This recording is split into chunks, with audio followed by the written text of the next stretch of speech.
And it's so that you can, share this with your financial aid people or other people in your programs that may need to know this information, because they'll also be involved in processing the scholarships as you are. So we'll make the recording available right after this afternoon after we finish the webinar.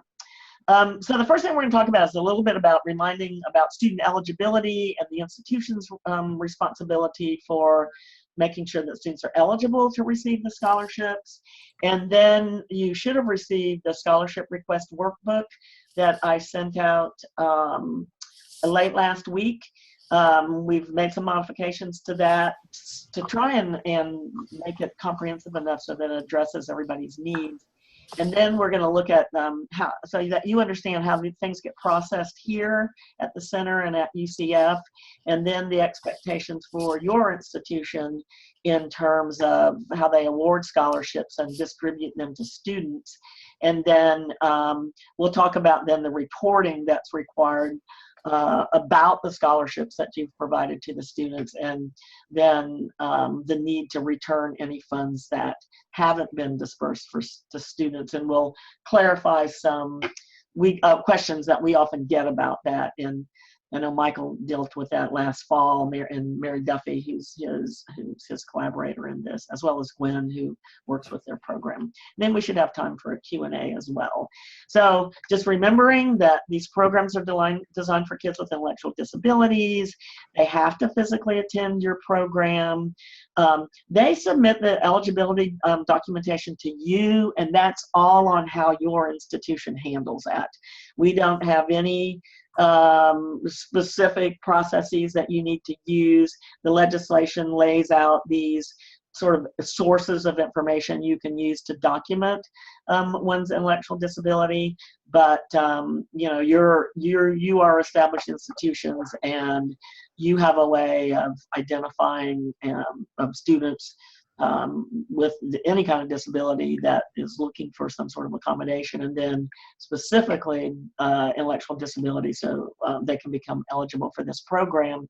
And with this, to participate in your program, but then also to be eligible for the scholarships. And I can tell you, we get calls from parents that are interested in these scholarships and thinking that students, if they have a child with an intellectual disability, they can get a scholarship to pretty much do anything or go anywhere. But the scholarships are only for students enrolled in an approved Florida Postsecondary Comprehensive Transition Program. Students cannot be receiving services funded through the FEFP, Florida Education Finance Plan. And of course, that's the finance plan that funds K-12 education. So, they've exited, so to speak, the K-12 system. They're no longer under IDEA, and they can't be participating in another one of the, believe post-secondary education scholarship programs. There's a lot of different programs in Florida. To keep their scholarship, those are really the things that allow them to be eligible, but to keep it, then of course they have to make satisfactory academic progress as determined by y'all, and then based on indicators that we're providing. So we worked on this during the year. I've talked with some of you about that in the past. We're not going to put out any specific, students have to meet this percentages of their credits that they attempt, which is part of what an SAP normally looks like at a post-secondary institution. Basically, ours is guidance on, we would want to see a process, which most of you have as you've developed your program, that you're monitoring student progress. If students start struggling in a particular area, maybe it's in their academic area, maybe it's in their occupational area, maybe it's in their social or residential area, then the notion is that you identify what the issues are, and then you look at, are we providing the right supports? Do we need to provide different or more intensive supports? Or do we even have a good match with the credential that the student, the certification program that the student's in?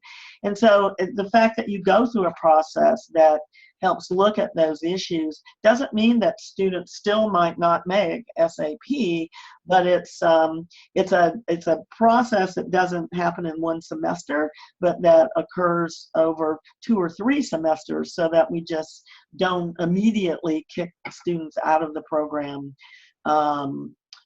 because they're struggling with a course or 2. Now, that's not to say that the institution has conduct rules and things like that, and serious violations of those would clearly determine whether or not your student was able to stay in the program. But that's, again, the institution's call. We're just thinking about that one piece of satisfactory academic progress.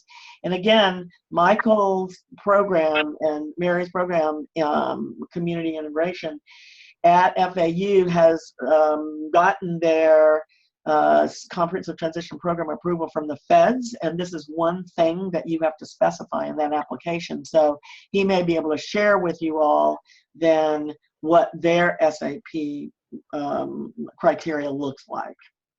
And we will do a webinar on this in the future. In fact, I'll read the list when we get done of the webinars that we're thinking of, and so that you can add to that list. So again, keep student eligibility in mind. It's something you all do. We don't ask for any documentation on individual students.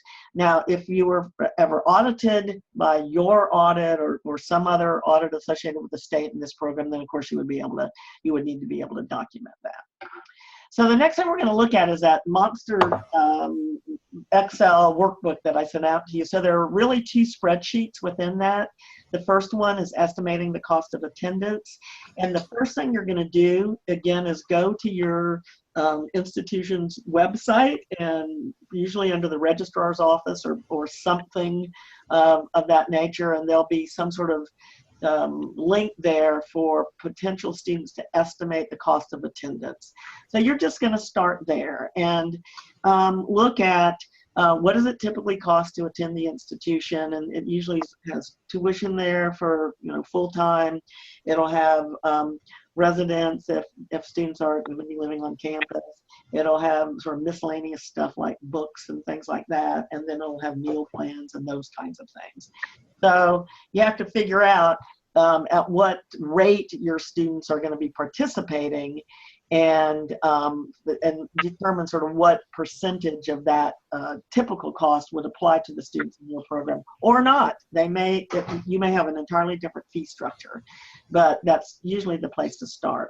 And then what you want to do is really add in the unique cost associated with your program. And we know, and the Senate staffers that I've worked with in Tallahassee understand that there are costs over and above your typical tuition to help cover the kinds of things that you're providing extra to students: individual job placement, mentors, field trips, specialized support services, those kinds of things that may be over and above your typical university costs. So this is your chance to actually identify what those are, and then ultimately to be able to recover those costs. We use this information to gather so that we can inform the Appropriations Committee and folks like that in Tallahassee about what it's really costing for students, and whether or not then ultimately that the scholarships might be increased, or grant funds might become more readily available to help sustain programs. And then through that, gathering that information, you're going to generate the specific cost by semester, by residency type, and then generate a total cost by semester. And those of you, so Michael and Linda, you worked with the spreadsheet in the past when you requested scholarships for your students. Vivian and Donna are new in this area. And then I see we have another person on who I didn't see, M. Lewis. So welcome. And hi. Hi, where are you from? Indian River. Oh, Indian River. Okay, great. Yeah, I was in yesterday, but I didn't get in until late, so I decided to attend this one as well. Okay, fantastic. Welcome. You're the financial aid person. Yes, I am. Okay, super. So, and again, you can potentially help Donna and the others with this. So here's your sort of estimate of what it typically costs for your fall semester. Here's what it typically costs for spring, and then here's what it typically costs for summer. And so one of the reasons we expanded this spreadsheet was at Michael's program at FAU, their students attend fall, spring, and summer. They do that so that they can earn the hours it takes to meet the halftime enrollment or minimum enrollment requirements. In other programs like UCF, the students just attend fall and spring. So, you know, if it's not relevant to you, then you just don't complete the information in that area. And again, you know, it may be that some of the career tech programs, and this may be the case with you all down at Robert Morgan, Vivian, is that there's a cost for your graphic arts program or your culinary arts program, and the students are in that program, and it's 100%. So, you know, so whatever's relevant. And again, what we tried to do was when I worked last year with all the 5 institutions that requested scholarships, I had to kind of go in and modify the spreadsheet for every one. So what we've tried to do here is just make it so it's more universal and you can fill in the areas that are relevant to you. So, so in this case, again, you'll see in your instructions and the note on the next page is wherever there's green cells, then that's information that you all fill out. And then wherever there are white cells, then those cells are calculated. The formula is already built into them. You can see this one.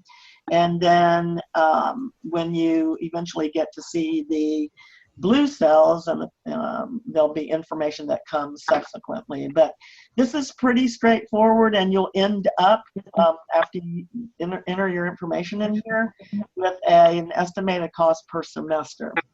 The bottom part of this is where you build in those unique additional costs for your program. And if you need to add some in other, then just put down what they are. The key is you'll want to try and break these out. So if you say have hired a person to do job placement with your students, you want to take their salary, you want to divide it into semesters across which they're working. That may be 2 semesters, or it may be 3 or 4. I don't have a 4 semester on here. And then you would divide it by the number of students, something like that, or the number of students they're expected to serve, so that you can come up with a cost per student, because that's what we're trying to estimate is what is that cost per individual student. And you'll do that again for each relevant semester. And so then you'll get those specialized costs, and then you'll pull those into your spreadsheet up here, these total additional costs in KL&M. So you'll just bring those. We started, I would build in a calculation there, except for last year, again, there were some sort of unique characteristics to y'all's calculation. So basically, you're just going to bring those costs forward as they appeared at the bottom of the sheet. We're all so special, Paula. I know, it's great. Really, it is. I'm serious about that. It's just challenging. And I can tell you, you know, you guys learn a lot as you go along. We learn a lot as we go along, too. So that's good. It keeps us young. Okay, the next spreadsheet is where you provide the information about students. So again, you've already identified that the students are eligible to receive a scholarship. One of the cases that happened last year was we had a program that sort of just requested scholarships for all their students. And then one of the students and his family didn't want to accept the scholarship because it was going to affect their the amount of funding that the student, you know, it might exceed the amount of funding that the student was able to earn without losing certain benefits. So then they were trying to give the scholarship back, and funny, but universities don't know how to take scholarships back. So if you can just make sure that everybody wants it before you request it and award it, it'll be easier in the long run. The other piece of information we need is their school ID, because when we then send the funds to your institution, we need to be sure that it goes to the right person. So that information we pass along to your financial aid office. And then the projected enrollment.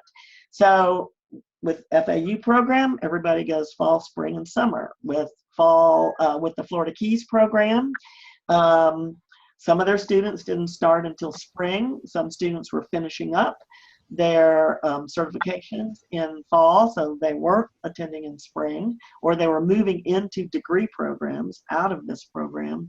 And then we had some of their students who started in spring were going to go spring and summer. So even within a program, there are a lot of different enrollment patterns.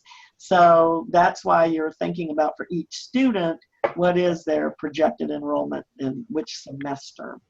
One thing to keep in mind is that the scholarships are $7,000 annually. So if you did have a student that only goes one semester this year and then is moving into the full program next year, we would award them $3,500 for one semester. As Michael can tell you, with their students, the cost in spring and the cost in fall are the same, but the cost in summer are lower than that.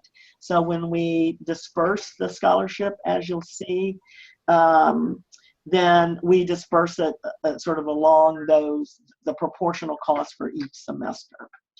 So here's the second spreadsheet. You just get to it right on that tab, enter in your information just like on the previous spreadsheet. And then again, everything that's green, you're going to enter. If you have more students than what we've allowed for here, then add, just keep adding lines or rows. This will calculate, so it's going to calculate how many X's you put in there.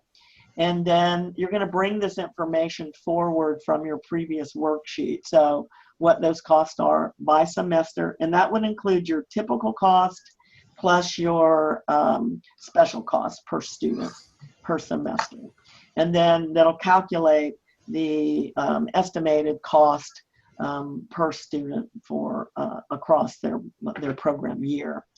And so we'll look at that. We're gathering that information now because we need it, again, to inform our reporting and to inform the decision makers in Tallahassee. But again, the way the legislation is written and the way the budget appropriation was written this year, then the students will have a scholarship, annual scholarship of $7,000. So that's what we're going to award. How we break it out by semester is going to depend, again, on the enrollment patterns of your program and of specific students. So you'll fill in everything that's green, everything that's white gets calculated, and then you will send that sheet to us electronically and through secure methods. Our email is secure, so we have the approval from the university that we can get this electronically via the spreadsheet. And then what we'll do is we'll fill in this amount. For some programs, it's going to be the same amount for every student, and it'll be the same number of columns. For other programs, again, like Florida Keys, then there may be differences in how the fellowship's awarded to different students. And then, so we will pass this spreadsheet back and forth each semester. We're going to fill in what we award all at one time. We'll send it down there for the year based on the enrollment patterns that you've given us. But then at the end of each term, you're going to write in and enter in the blue area the amount that was dispersed by the university. Now, typically, you're going to disperse everything that was awarded, but say you had a student that then didn't come back, changed their mind about enrolling in summer, or just dropped out of the program and didn't come back in the spring, then you're not going to disperse that. And then those are the funds that you're going to need, your institution needs to return to the center by June 1st each year. And so again, that'll be calculated at the end of the year based on what we awarded and then what was dispersed by the students. So there are some footnotes in this spreadsheet that, again, remind you to verify eligibility, where you put information from your previous worksheet, then what we're going to enter, and then what you all enter. And I'll show you the reporting schedule in just a second so that we make sure we get that. I'm still waiting on some of the end of the year reports from last year that I need from some of the institutions. So if that's your institution, then please get that to us right away. We need to know, and we're required by the law that established the center to have that report from you each term, and then for that money to be returned to the center that wasn't dispersed. So in order for us to be in compliance with the legislation, then we need that. Okay. Okay, so requested processing time. So when you got the schedule of the reporting schedule that I sent out, again, we're asking people to request by July 1 or shortly thereafter as possible. And what we're trying to do here is make sure that we can turn your request around. We can look at them, get them approved, and then get them to UCF so that your students can get their scholarship sort of at the beginning of the term. And I don't know if you all had issues, Michael, last year, but we were just kicking off this process, and so the approved programs weren't able to ask for their scholarship funds until October or end of September, October. And so then by the time we turned them around, some students were getting threatening letters from their institutions that they were going to be dropped if they didn't get their tuitions paid. So we worked with our financial aid office to make sure that, so what's kind of the date that you guys would like to have get this information about these awards so that you could then turn them around when you're doing all your other scholarship or financial aid distributions to your students. So that's kind of how we set our calendar for this. Indian River, you're starting a new program. You were not even bringing students in until the spring. I don't expect you to send your scholarship request in by July 1st because you might not even know who your students are. That's true. So, and if you know that by October or November, then use the spreadsheet, get it to us, and then basically we'll review it and make sure we have all the information. Last year, I think we got one and it didn't have the student school IDs on it, so we can't process it without having that. Okay. So then we have to send it back, and that just causes a delay. What we do then is we develop an invoice, and that is going to be paid out of the center scholarship account. So when our budget is set by the appropriations bill, there are three components to our budget. One is the operating cost for the center. Two is the funds to be used for awarding scholarships. And three are the funds that are to be used for awarding grants. So we've had those set up in different accounts. And so basically we send an invoice. And what I do is I take the giant spreadsheet that you've used, and I take out everything except for the student ID, the student name, the student ID, and then the award amounts per semester. And I send them on to our college office, budget office, which signs off on it. And then we send that list of students, which I call the short form, along with the invoice to our finance and accounting. And so then they'll send it ACH to your financial aid office. I think what I found out yesterday from Broward is I don't think they had received that form that UCF needs to make sure that we have your institutions as a vendor. So I don't know if you have that, Vivian or Donna, but I'll get that out right after we finish the webinar as well, just to make sure. Thank you. You do it once and then that's it. It doesn't need to be done again. So, and it's interesting because they have really been great at getting these scholarship funds turned around. I mean, Linda will testify to that because we approved their scholarships, And then I processed the invoice, got it to the budget office, let her know, and she says, well, can y'all sort of just hold off on that till we figure, our financial aid office figures out how we roll this out to students. And so I contacted finance and then they said, oops, we sent it this morning. So, so they've been really good in getting things out, and so I've been really pleased with that.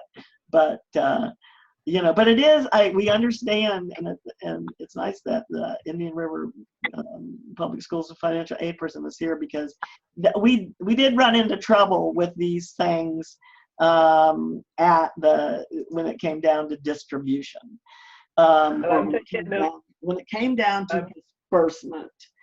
So, you know, again, we're sending the funds to the financial aid office. You get the short form with the name, ID, and amount per semester to be dispersed. And just keep in mind, it's an annual scholarship. It's $7,000 annual scholarship. That's the amount the students need to get. So don't restrict disbursement to only those costs that were incurred through the institution. So what happened here at UCF is, you know, some of the students live in the dorm, some of them have meal plans, and they have tuition. Well, if you don't buy a meal plan through the university, you know, our financial aid office was going, well, the student's only eligible for this amount, and it might be $2,500 per semester instead of $35. So they didn't disperse because the PeopleSoft system would let them do it any other way. So basically, we had to go back and forth in terms of the students actually need to get the total award, and they, I think, had to end up doing it manually. And that got all straightened out by second semester, so that's good. I had reached out to Mary Louise at FAU to say, okay, have y'all had any trouble? And just because of what was happening at different institutions. And she goes, yeah, our auditors are kind of wondering why. How are we ever going to track what the students spend? And so again, you don't need to track what the students spend. You just need to track what's dispersed to the students. And I mean, what we know is that there are costs incurred directly with the university, tuition, potentially meal plans, potentially books, whatever. But there are also costs that occur outside of that system associated with participating in a post-secondary ed program. So it might be transportation. It might be books that they're buying through Amazon. It might be, you know, eating on campus, but not through a meal plan. So so you don't have to track any of that. The only thing that has to happen is you have to track that the full scholarship or the amount awarded on our schedule was actually dispersed to the student, and then report that back to us. So that's where each financial, and I think Linda had the same issue at Santa Fe. It was, okay, how do we award the scholarships? What within our system? And we kind of made the wrong assumption that financial aid is financial aid. Everybody has the same system through which they award it to students, and that's definitely not the case. No. So, and just let us know what troubles you're having, or if people don't understand that. And again, we'll make this slideshow and this webinar available so they can watch it if they need to. Okay, so the next biggie is your reporting schedule. So the legislation is, very specific. It requires reporting the scholarship disbursements to the center during each academic term. So the dates that we've set for that are December 1 for the fall term and April 15th for the spring and summer terms. So if I can get my document over here to move, come on, baby, move, there we go. Then I just sent a revised version out, hopefully the final version for 2017-18. And this lists all the dates and the various reports on it. So, the very first thing by July 1st, or whenever you get the information, is to submit the a cost estimate and the scholarship request worksheets to the center. And then here's the form that I will be sure that we get, that you have. And it's that form that provides the account through to which UCF will transfer the scholarship award to your office. You only have to do that once, and then they'll have that on record. So we just went through that. I won't talk about that much. So then what's going to happen is through between July 2nd and 31, we're going to take all your scholarship requests information and review it, and then create that short form, and then prepare our invoice for UCF to our scholarship account. And I will always send you back the full spreadsheet of what's approved, so you know that. So the program contact is who I do that to, and then the program lead. And then what I'll also do is when I send the invoice to the college budget office for payment with the short form, I'll CC you on that so that it's left our office and now gone into the vacuum of finance and accounting. And knowing that, and then if for some reason I haven't gotten the notice that it's been awarded, we can follow up on that. But I will always CC again the program director on that, so that you know what's going on. You're in the loop. So those should all get out by, if you're in the batch for fall and your people, those should all get out by August 1st. On August 1st is when we need your annual report. And of course, this year, Indian River State College will not have an annual report. Santa Fe will, but it'll just cover from January, unless you want to add fall because you had students, but that's up to y'all. Of course, FAU will have a full report from last academic year, and Miami-Dade County Public Schools won't have a report this year. But here again is the information. We provided this before about what needs to be in the annual report. And when we were talking on the webinar yesterday, the Florida Keys says we really could use a report template. So if you could get us something through which we can, sort of organize the information that you want, then that would help us out a lot. So we will be working on that and get that out to you. Oh gosh, it's already almost July 1, but at least some sort of general Word document that just lays out like an order of information that you would need to add to that. Paul, you're saying you'll have the template for this upcoming yeah, for this past year, for you to make your report. And again, you can use it if you can include all the information that's there without using what we send, that's fine for the first year. Basically, this is the same kind of information we have to put in our annual report. So, so we're gathering that. Now, there are a couple of things we're doing in this area. We've been meeting with the UCF people on secure databases, efficient and user-friendly ways to collect these kinds of data through online systems.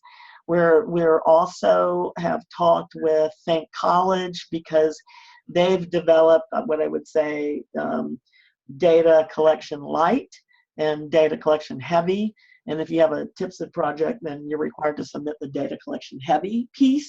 But they developed another system, and they've made it available for programs to use. So we're actually looking into that as well and see if that would meet our needs. The thing that we're looking for is security, user-friendliness, and the ability to collect the data that we need to report to in our annual report.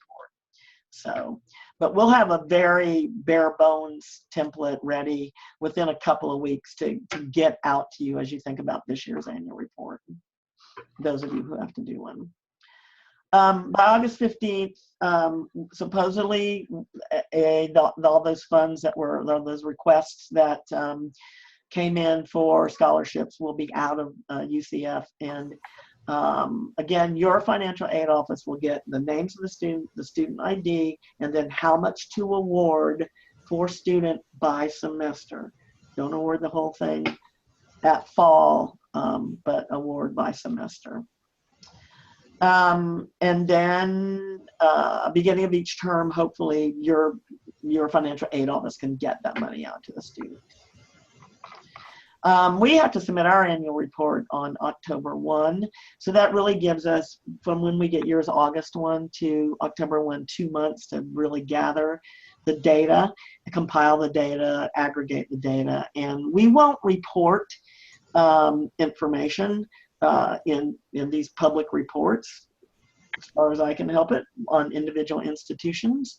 But we may aggregate it into at least type of institution. So here are the universities, here are the colleges, and then here are the career technical colleges kinds of things. But we clearly will not be reporting individual student information in this. Okay. We also have been asked, and it's in the legislation, that we submit legislative and budget recommendations, which is very cool. We're excited about that. I spent a lot of time on the phone with the Senate Appropriations staffers this year, beginning in January through, gosh, just last month. So when they started their committee hearings, and then when their subcommittee hearings, and then the Appropriations Committee was, what are the things that we need to do to make sure that we're fully implementing this legislation. And, a couple of things, I'll give you an example. So I know you all struggle with SAP, Satisfactory Academic Progress. And so one of the things that they suggested was, well, do you want us to call it something else? Should we just make a term that's not SAP for these programs? Because we really don't expect that the students in these programs have the same SAP standard as the students in their general degree programs. But in talking with some of you, the feedback was, well, we have to specify that in our Comprehensive Transition Program application to the U.S. Department of Ed. So don't call it two different things.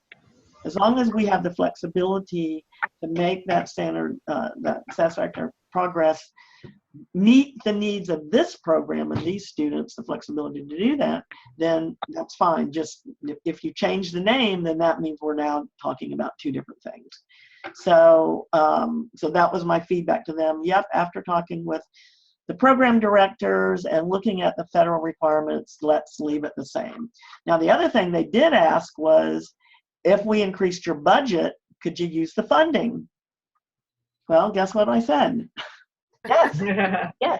So they actually, I don't know what the final budget was, but the Senate Appropriations Committee had added another $2.5 million, half to go to scholarships and half to go to grants. I don't know what the final number was yet, but I will get that in the next few days. But it all went to either to grants and scholarships. But they also gave us the flexibility to move. If, say, this year we really want to stimulate the supply of programs out there through grants. So if we found we have a good demand for grants, but not yet that full demand for all the scholarship funds, then they've given us the flexibility to use some of the scholarship funds to add to those grant funds. So so we'll just have to monitor that as things go along. We'll be getting ready to do another big RFP for new programs or enhanced programs. So so we'll look at what those needs are down the future. But that's, we think, is a good partnership between the Department of Ed and through the Board of Governors, Chancellor's Office, and the Senate office, that we're able to make those kinds of recommendations. And so then here comes your reporting again. This is December 1st. Send back that spreadsheet and identify to whom you've dispersed the scholarships and how much. And then if you need to add new students that are coming in for spring, add them.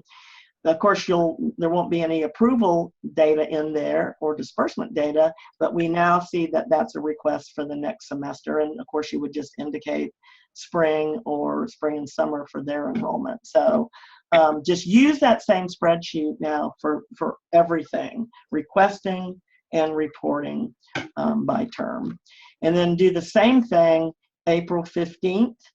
To sort of give us an annual report of what was dispersed. So what we want to see is what was dispersed for the spring semester and then the summer term. Same spreadsheet. Calculate the final number of dollars and numbers and dollars of scholarships dispersed. And then the bottom cell in that spreadsheet will say what needs to be returned to UCF, if anything. You can't disperse things that we haven't awarded, so it should never be the center owing the institution money, but it might be vice versa. So, excuse me. Yes. Suppose your summer semester, because you're asking for the disbursement report for summer by April 15th. Right. So are we just projecting what is to be dispersed? Because the disbursement for summer doesn't usually take place until May. Okay. And so that's what I told the folks yesterday, that all you need to do is call me and let me know that. So, okay. Or shoot me an email. So go ahead and submit what you've dispersed for spring. And then just say, we will submit the disbursement report for summer as of such and such date. You'll have the money from us, and that's fine. And part of the issue why we did the April thing was just, again, this June 1 return date. So as soon as you all have the disbursement data for your institution, then send in that sort of final report. But I wanted to give you all time to know whether or not then you need to work with your accounting to then return any funds. So the bottom line is with this, if we don't receive it by July 1, we're going to review it as soon as we get it, and we're going to turn it around as quickly as we can. The closer it gets to the beginning of your term is just what we worry you might have trouble getting the funds in time to get to your students before they start getting late payment notices, kind of thing. So anyway, that's the schedule. So hopefully that lays everything out on that, and there shouldn't be any questions. And again, we'll be, it's like, can I just get you to move over there? Thank you. And again, just let us know about that summer. Okay. So then the funds that aren't dispersed to students need to be returned to the center by June 30th. And again, that's in the legislation. And part of that is for us to be able to understand what's been, we're closing out our books for the year, basically. Now, what doesn't get dispersed and comes back to us, we will roll forward into that scholarship account for the next year. So we're able to carry forward our funding. But again, we've got to have some sort of way to say, here's what we had from this year, this is what was expended, this is what we're carrying forward. Everybody understands that. Oops. Go back one. So again, the typical reasons why you wouldn't disperse funds just because the student didn't enroll as you had sort of anticipated, or maybe the student refused the scholarship. Okay, more questions.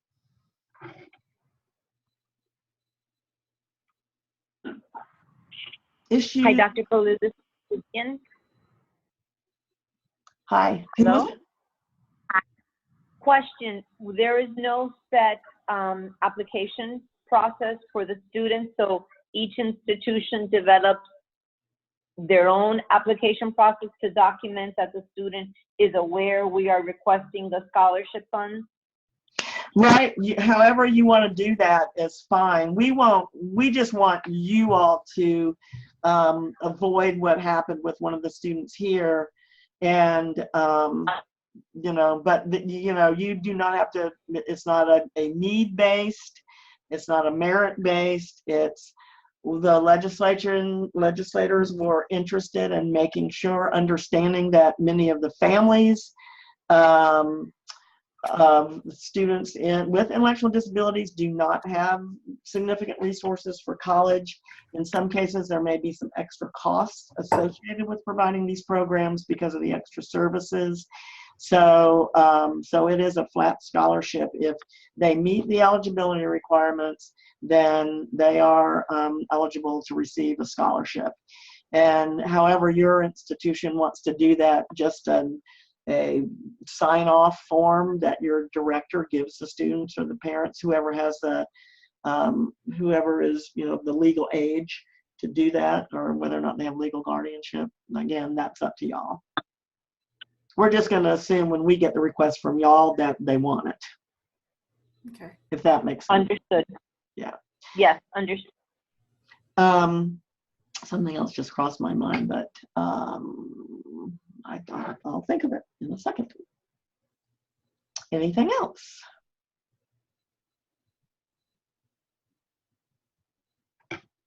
Paul, I have a question beyond the scholarship realm. Yes. You mentioned that you are invited to provide input on future, to the legislature on future. Correct.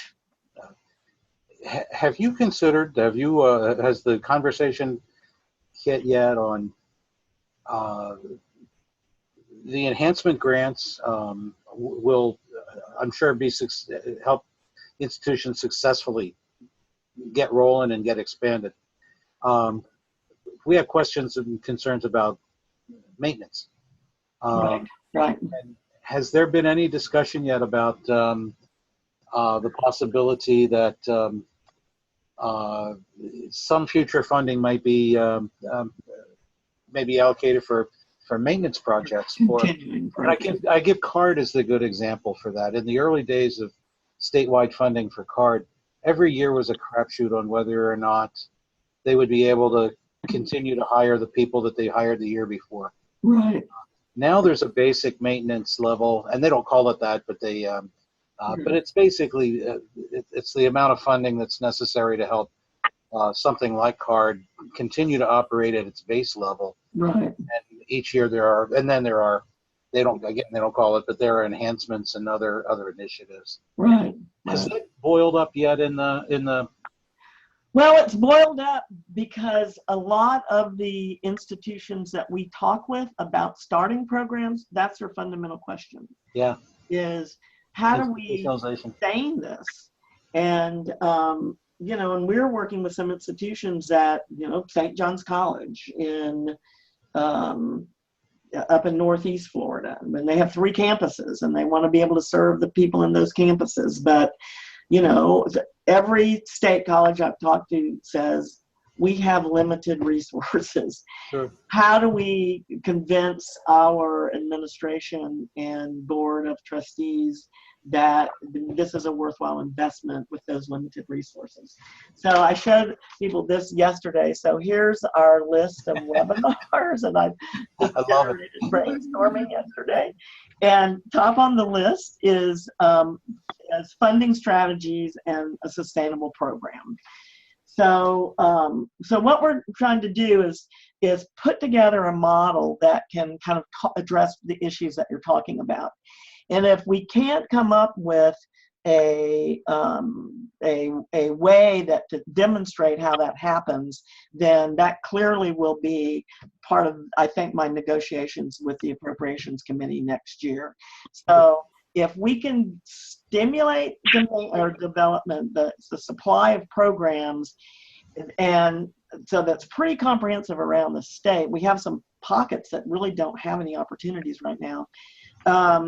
Then how can we maybe think about using some of those grant funds as either those sort of ongoing support funds? But, you know, part of this, of understanding this is thinking about, okay, how do we partner with VR so that VR perhaps pays the tuition for our students? So students who have employment as a goal are clearly eligible for VR services, this population of students. So How do we use pre-employment transition services that are funded now, $15 million in Florida, I think, is the level. How can we, they can use those in post-secondary ed. They just have to be used by the time students are 22. So pre-employment transition services. And then your traditional VR services in terms of preparation and placement for employment.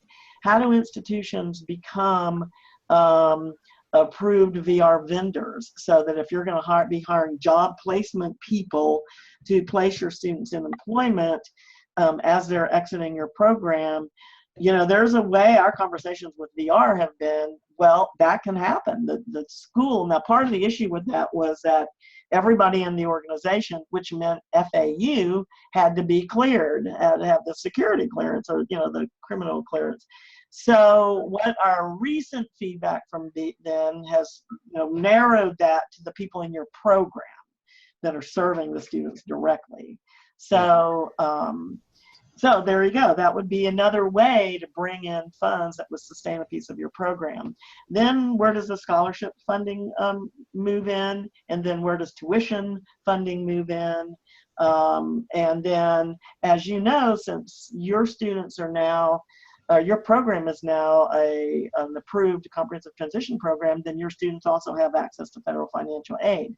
So, so now where does that revenue stream come in? So what we really want to do is draw a picture that looks like, here are the sort of anticipated cost of these kinds of programs. Here are the revenue sources. Here's how much, you know, based on this number of students. Then, you know, it's really a business model. You're developing a business plan. So what does it take in terms of revenue from each of those sources to cover the cost for set, you know, incremental number of students. So, so that will be something that we're doing. Yeah, I have to say that the way you structured the scholarship gives us a wonderful opportunity to institutionalize a small piece of this, in that allowing program costs. Yeah, exactly. This is, we've done, our initial look at this is that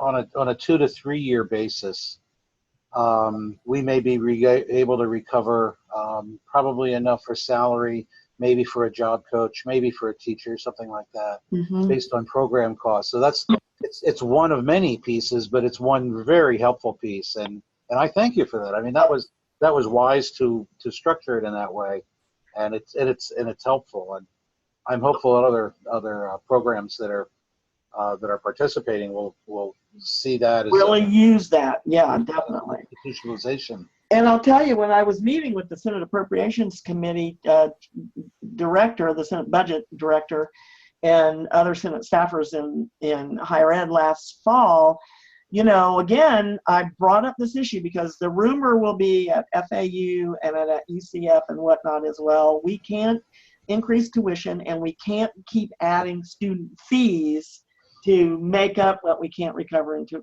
tuition. And so they clearly said, okay, our understanding is that there are additional program costs with these, and developing specific service fees, just like you would a lab fee, is totally appropriate for these programs. So I do have that communication from them. So so we don't get caught in with the university saying, well, we can't add any fees or whatever. But the expectation is that there are additional costs, and that those can be recovered through the things like the scholarship. So that's encouraging, because I had anticipated that would be a pushback from the legislature. They would say something that's if we're providing tuition support or student support, we expect it to be tuition. We don't expect it to be used for program fees. But it's encouraging to hear that they have opened that door, that they're amenable to that logic. So that's right. And I think so then in working with them closely, then I'm able to. I think we're going to be able to fill out this sort of spreadsheet. Now there still could be shortages where tuitions are high, or where for some reason students don't qualify for financial aid, federal financial aid. But, so there'll be different models, but that really is one of my goals is, we just have to have that by, I'd say December and probably sooner, because to me, that's kind of a fun spreadsheet to put together and start imagining how these things, because that is a real fundamental question, Michael. There's no doubt about it.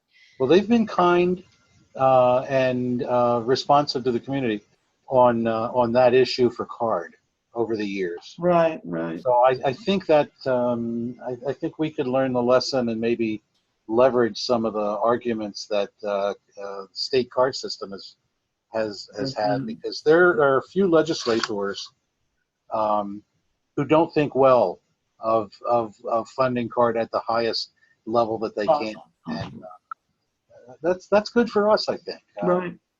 It doesn't say it won't ever change, but you're right. Yeah. I would never at this stage of the game try to predict anything. Yeah, there you go. Thanks, Paula. That was one. I'm so glad you're working on it.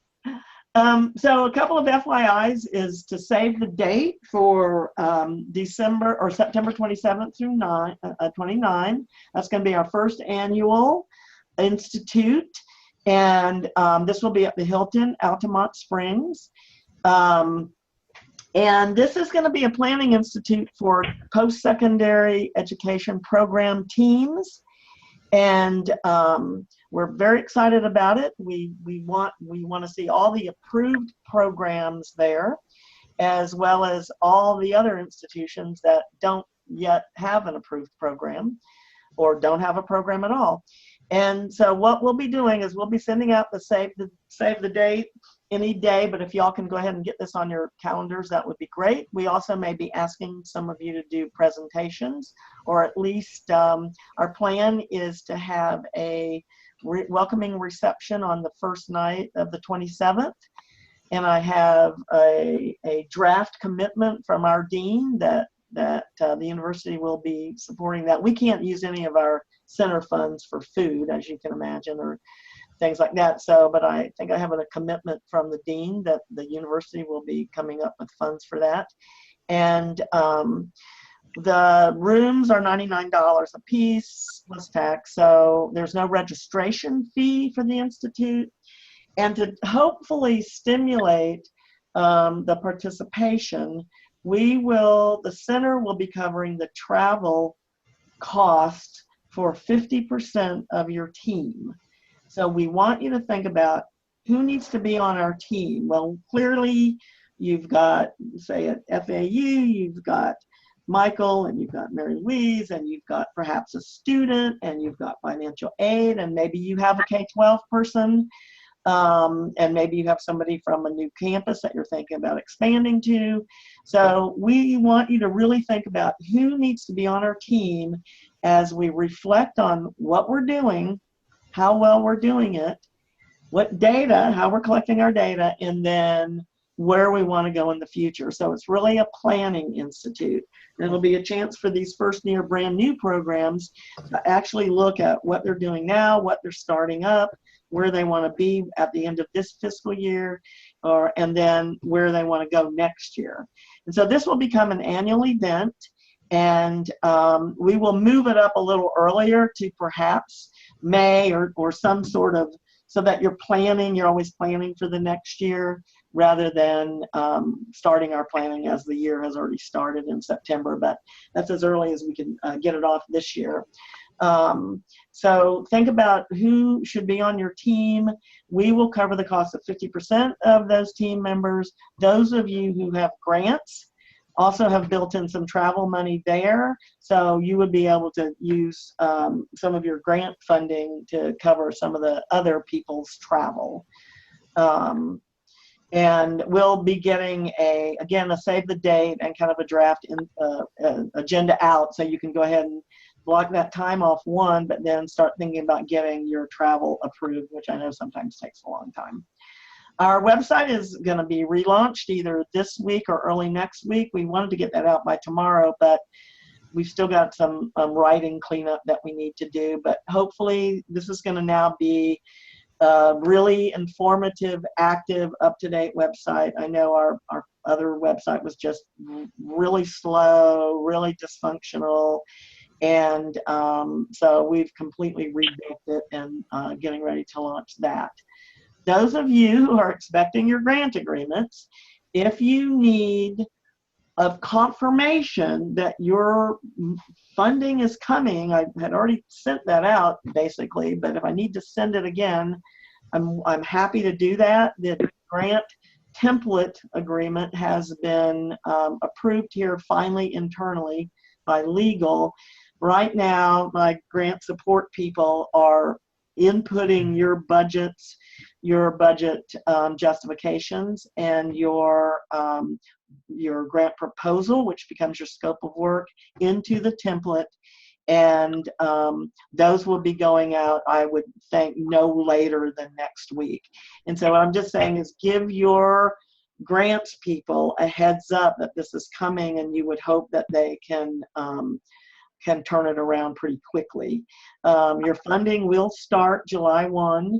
And as Linda, like I said, as soon as we get yours from you, then I'll look at it as soon as I get back, and then we'll get that into the system. But everybody can, the project period will begin July 1. So we are trying to put together, media information about the center and about your program. So if you can send us pictures with permission from students and or their legal guardians, that we can use this in publication materials, we would love to see your pictures, and try to take them evidently with real cameras instead of cell phones, because my people tell me when you go to put it in a graphic, sometimes our cell phone whatever resolution is not great enough, so so they have issues.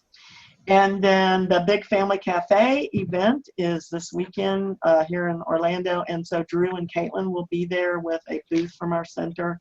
So if you're going to be at that, look for them and stop and say hello. And phew, I'm sorry we took so much of your time, but that's what we have. Does anybody else have any other questions? I can read you this list of potential webinars real quick, and then you can send us an email at any time and say, oh, also think about this. So so these could be webinars, info briefs, and this is the kind of content that we'll be including at our institute in September. So again, building a sustainable program, working with VR, becoming a VR vendor, developing your CTP application, financial aid, both the scholarships for the state, as well as then other financial aid that students may be eligible for when you get your CTP program approval, credentials, certifications, types of, getting approvals for connecting with business and industry, so you can really figure out what kind of the certifications or credentials that you would like to develop that are relevant to your students in your area. Residential issues with students, managing residential issues, and yeah, just ignore that. I don't know how to turn it off. Ins and outs of using peer mentors, partnering with K-12, and then again thinking about students with disabilities and their IEP. So when you think about K-12, there you go. When you think about K-12, okay, now we have this thing where students' post-secondary education goals have to be included in their IEPs in place when they're in Florida 14. So we have these options now. Before there were no options. So, partnering with K-12 to make sure then that your programs are seen as a really viable option for students with intellectual disabilities who are working on IEPs, and then the better connection you have with those districts and with those students and their IEPs, the better prepared students are then to come into your program. So again, Drew is going to be working on a lot right now. He's coming to us from the special ed directors, state special ed directors meeting. And so our outreach to K-12 is going to also emphasize that. But those are just some of the topics that we've thought of. And anything that you want to add to that, we're welcome to consider. So now, with if no other questions, I'll let you go. Okay, will you send us a copy of when the webinars are? Oh, absolutely, absolutely. Okay. And then And as soon as we get our website relaunched, we will always have it on there, and we will always then post the slides there, so that if you have people that you want to send them to as well, you're able to do that. Good. Okay, thank you. Awesome.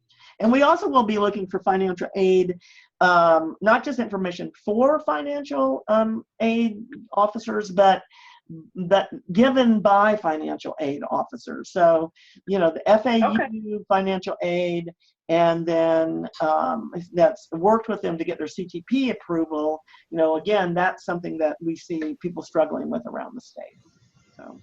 Okay. Great. Any other questions? Not right now, but I'm sure I will at some point, and I'll give you a call or email. Okay, wonderful. Thank you all. I blew my shoulder out a couple of weeks ago, and so I'm going in for surgery on Monday, so I will be out next week. But again, Caitlin, Drew, our emails are simple, first name, last name at ucf.edu. And then, of course, you can find our link to our FCSUA at ucf.edu on our website. So feel free to reach out to us that way as well.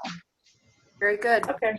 All right. Thank you. Take care, everybody. Thank you all. Bye. Bye-bye. Thank you, everyone. Thank you, Dr. Kohler. Oh, yeah, you're welcome.